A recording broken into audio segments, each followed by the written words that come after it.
Specifically amongst women, that diversity is one of the big issues, and within diversity people want to see people that look like themselves, and the number one thing they want to see is different sizes. So they want to see women of different sizes. That's the number one thing. They also want to see women of different ages, they want to see people with disability, and they also want to see different races represented. And the main thing is, again, is we want fashion to be a mirror to ourselves, so that we see people that look like ourselves and we feel like we're part of something, and that's inclusive.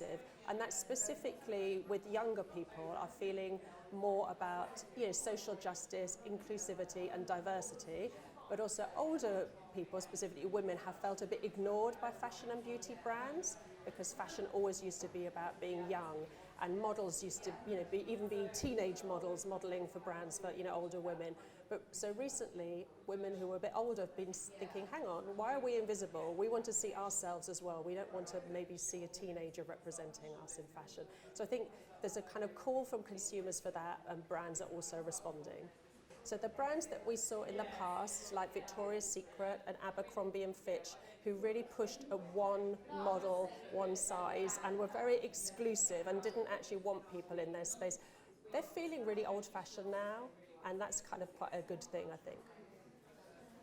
A lot of younger people are demanding that brands and businesses who want their money actually respond to their kind of social justice requirements. I'm happy to see amongst my students a lot of people asking for diversity, for representation, for inclusivity, and in a genuine way. And what's really great, I think, about a lot of younger people is they see through the nonsense, and they can see when things are just a marketing ploy, and they can feel when things are meant and authentic and when they follow through. And so, of course, design is a creative process, and we shouldn't place unnecessary limitations, but I think we have to remember that fashion and beauty are actually parts of businesses.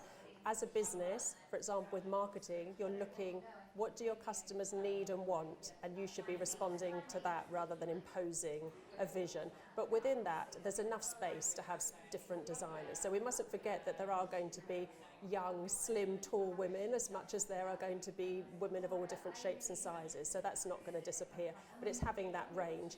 Lots of the fashion education has been based on the fashion industry requirements, and in the past those requirements have been for these standard smaller sizes. Now the industry is changing, then education needs to respond to that.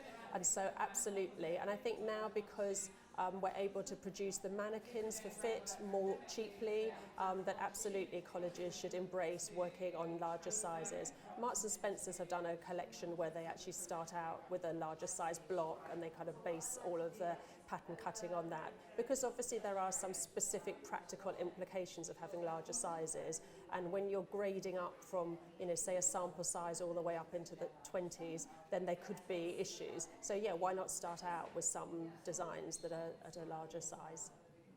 I really love fashion, so I really like people to feel happy about their fashion, for people to make ethical choices, to embrace textiles and fabrics and working practices where nobody's had to suffer to make your clothing.